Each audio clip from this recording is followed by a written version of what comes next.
Hey guys, today we've got a Sunny V2 video here, and today we're reacting to the dumbest lottery winners of all time. From accidentally throwing a £3 million lottery ticket in the bin to spending an entire $16 million prize in under 90 days. These are the absolute dumbest lottery winners of all time, beginning with Jose Antonio Quartok, who... Okay, before we continue the first story, how do you spend $16 million in 90 days? Like, I mean, I get it with big purchases. Like, obviously you can get fancy sports cars, multiple houses, a yacht, things like that.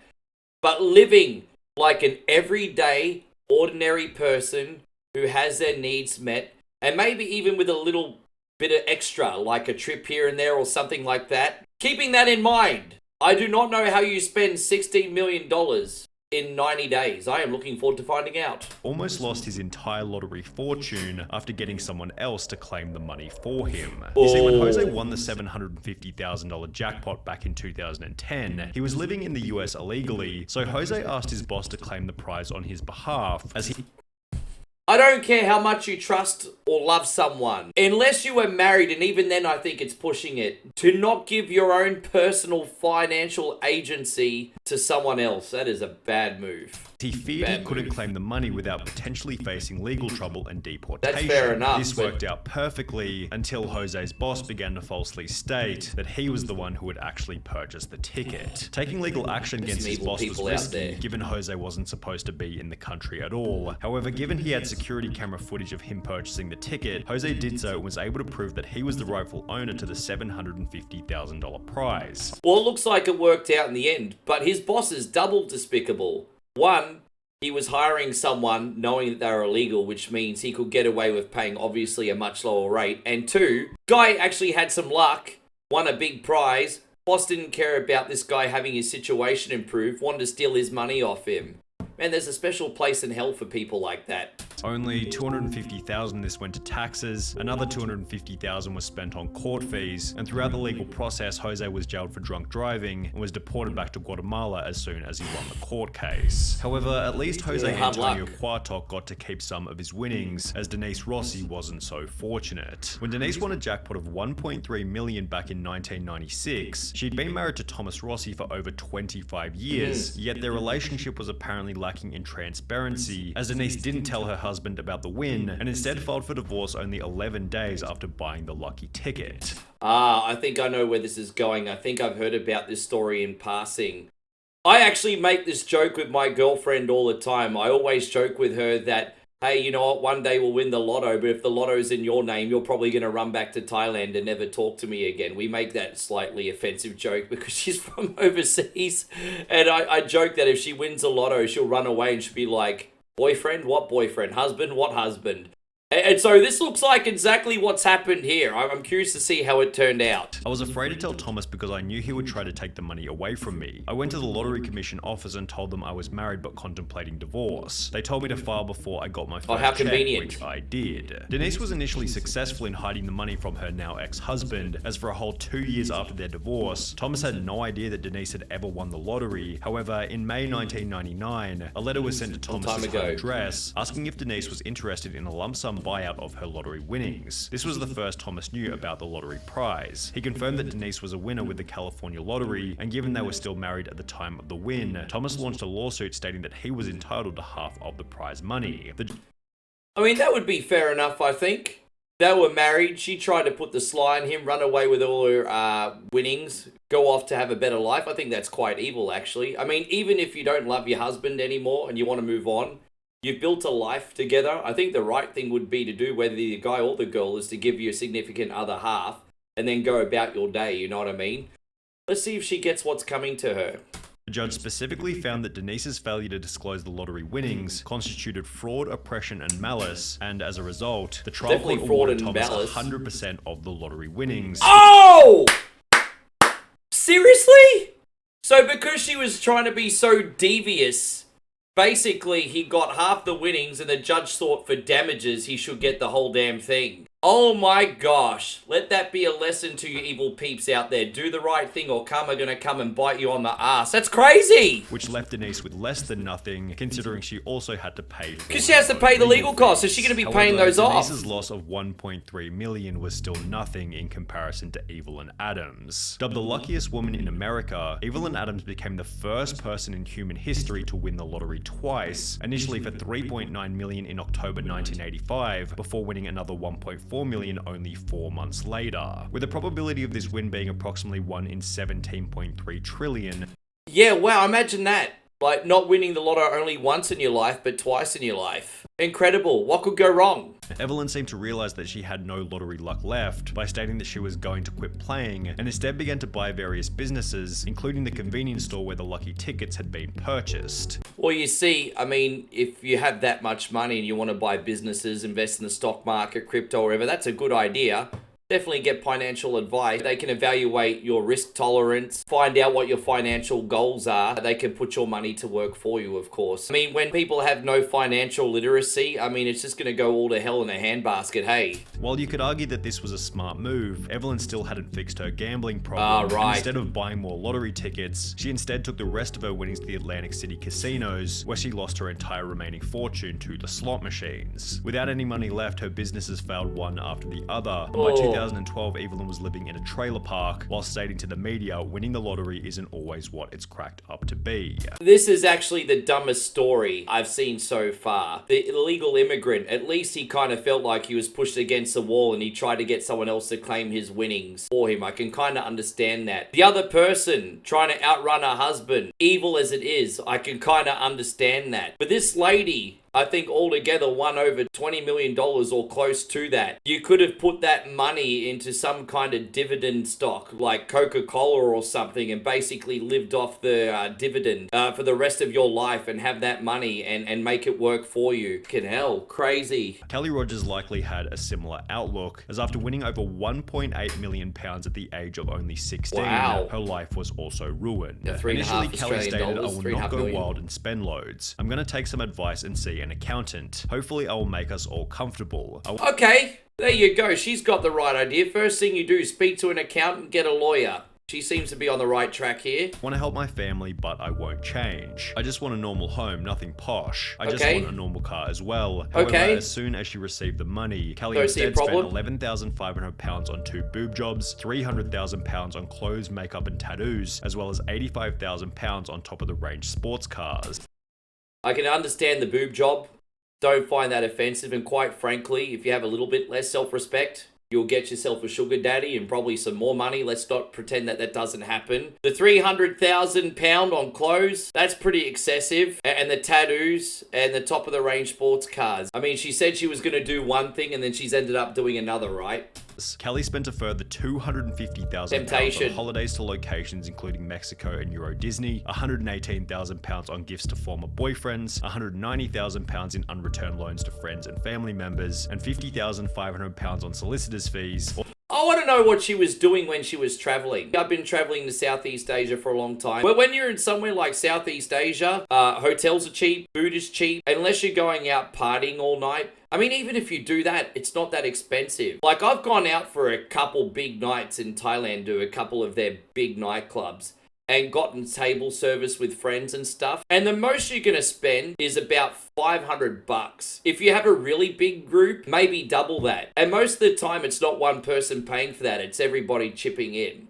So I don't know how she's coming up with such a big bill traveling overseas. As someone that's traveled a lot, it makes no sense to me, and I'm not even a cheap Charlie. All of which being purchased while she was still in high school. Kelly did make a few smart purchases, such as an £180,000 bungalow and a £96,000 home for her mum. Bitch looked However, after by mum. the end of the year, Kelly was back to square one, being on welfare with only £2,000 left in her account. She since stated it was too much money for someone so young. Even if you say your life won't change, it does, and often not for the better. I can sympathize with that, actually. There's a lot of young celebrities out there that we've had in the past, guys like Macaulay Culkin and Justin Bieber, just to name off the top of my head, that have been given large amounts of money at such a young age. And they have a lot of people laughing at them and being critical of them. But I mean, look honestly within yourself. and be honest. If you're given like all the money and all the power and all the freedom at such a young age with no life experience, how do you honestly think you would handle it? She was pretty young. I will give her some defense there. You still need to take some personal agency. Yeah, I just wish I was a bit older at the time of winning it. Because I can empathise with that. You're still just a child. Still stupid. You've just got to grow up and become an adult. Which is probably why she's now an advocate for raising the UK's legal gambling age from 16. That's what I mean. Giving kids the opportunity to have all that money. That's not good. I don't know if the age limit went up. Let me know, my friends in the UK. I had no idea. I was assuming she was 18. Jeez. Rogers certainly spent her money poorly. However, at least she had the chance to spend it, as 25-year-old Amanda Clayton from Detroit was no longer alive by the end of her spending spree. When Amanda won the $1 million jackpot back in 2011, it seemed as though her life had been changed overnight. However, her win quickly became controversial after the media learned that she was still collecting food stamps and benefit payments despite having won the lottery. Yeah, that's pretty despicable. If you have a life-changing windfall and you don't need support anymore, taking that potential support away from people who would need it, because there's only so much that can go around, you know what I mean? Yeah, I think that's pretty despicable. Karma gonna come bite you on the ass. Detroit woman is now the second lotto winner in the state to keep taking food stamps after hitting it big. And Amanda Clayton, who won $1 million and took home a $700,000 lump sum. The 24-year-old says even though she now owns 2 homes, she figured she was still allowed to use a bridge card. After being Fucking hell. We had a situation like that decades ago in Australia, where I think this family won the lotto not once but twice, and we're talking like millions of dollars in the 90s, which is worth even more now. And they bought a bunch of properties and stuff, but I don't know what happened because it's a long time ago, but they ran out of cash flow and they ended up going back on welfare, the dole, whatever you call it. And yeah, everyone was bewildered. I think it was on a current affair or something. I'll have to do some research on it. Confronted about the behavior, Amanda had the following to say. I thought that they would cut me off, but since they didn't, I thought maybe it was okay because I'm not working. And shortly thereafter, she was charged with 2 felony counts of welfare fraud and was ordered to pay back the $5,500 worth of food stamps she'd received. While Amanda quickly paid the $5,500 back, she never got the chance to spend the rest of the money, as only 6 months later she would unfortunately overdose in one of her 2 homes. Well, that's unfortunate. I don't like hearing that, and I hope she's in a better place now. And hey, you know what? At least she paid back the food stamps. I'm a little bit less angry at her now. Some people just have such little financial literacy. Can't rationalize was stupid, you know what I mean? She probably just literally felt like this money fell out of the sky and it wasn't affecting anybody else. You kind of have to be a little bit empathetic of people who are victims of their own stupidity. I think that was the case with this one. It's a shame Amanda's no longer here. Hope she's in a better place. She was tormented by the fame and the problems that came with winning the lottery. What's the point of having money if you're not going to have happiness? He says she didn't want the money anymore and bought things for her family and set up college funds for her children. He says she only had $67,000 of her winnings left. The end to Amanda Clayton's story was somewhat unexpected. However, a 2-second glance at Ryan McGee is more than enough to predict that this lottery win would eventually end in disaster. I just look at that picture. It kind of reminds me of the Bad Luck Brian meme. Totally different picture. You need to Google it. But yeah, I get in the Bad Luck Brian vibes here. Let's see how this turned out.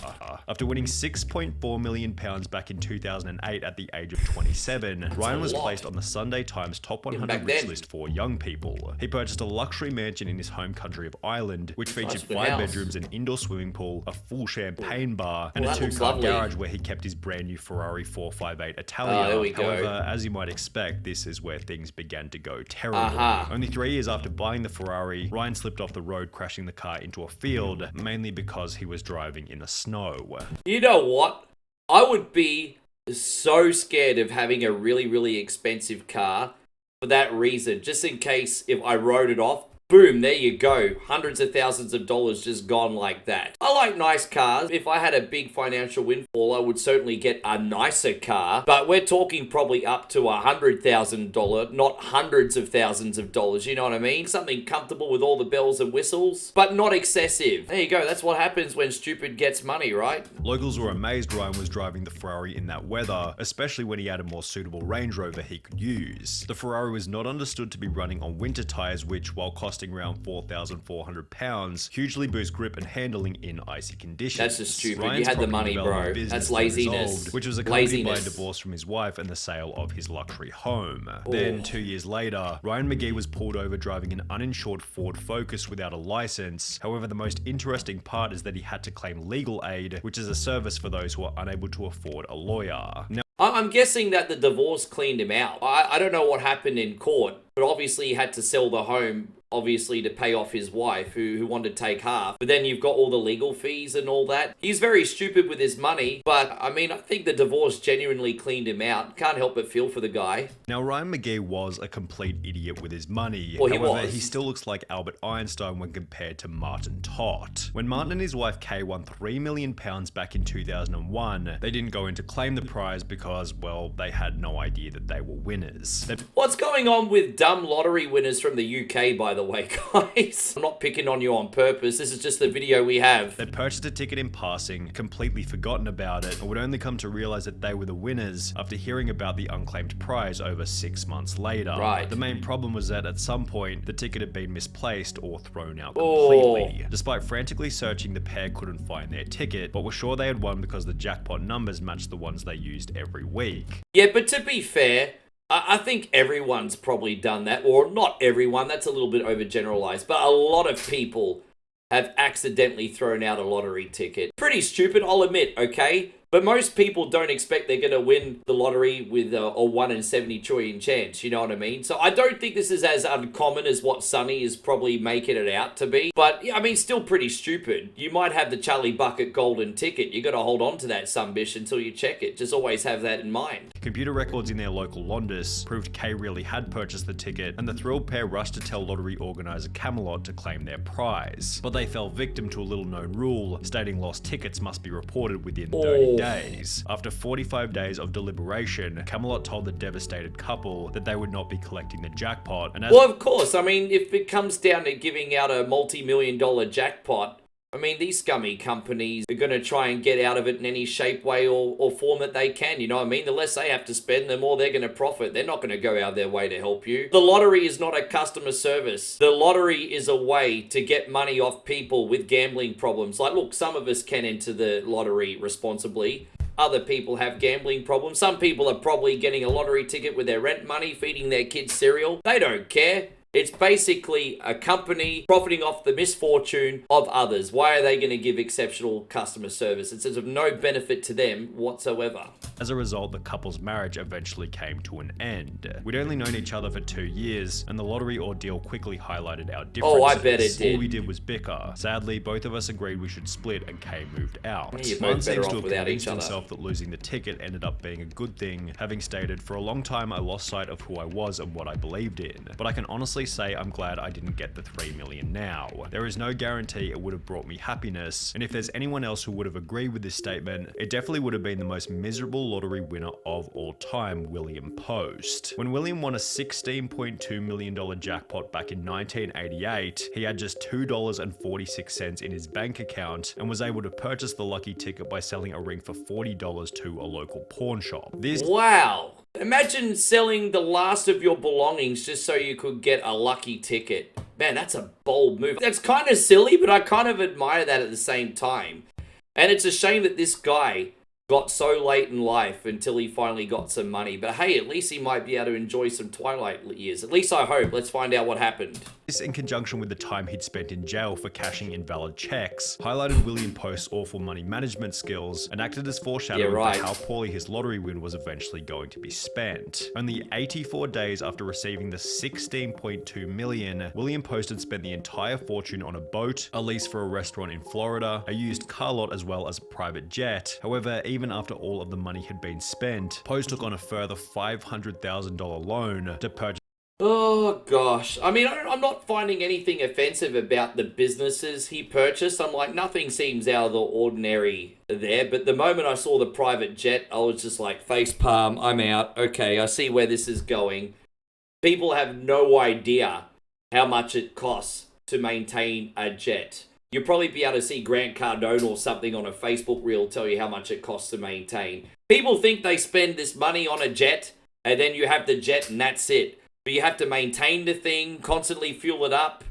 safety checks, the works, okay? Doesn't take a rocket scientist to know that very shortly after you buy the jet, you spent much more than the jet is worth just maintaining the theme. Stupid move. Which is a mansion in Oil City, Pennsylvania. The problem was that William hadn't actually purchased the original ticket himself and had rather given the money to his girlfriend who had bought the winning ticket for him. Because of this, she was able to successfully sue him for 1/3 of the winnings, meaning that Post now owed $5.4 million to his ex-girlfriend from the $16.2 million that he no longer had. Ouch. Since Post was unable to make this payment, the judge ordered that his bank account be frozen until he was able to come up with the money. However, before he was able to sell enough stuff to pay the $5.4 million, William was arrested and ordered to serve a 6 to 24-month prison term for an assault charge from 6 years prior. I tell you what, if you're in that much debt, it probably would be a blessing to be in a prison like that. You imagine if you had your accounts all frozen and you didn't have any control of your money anymore.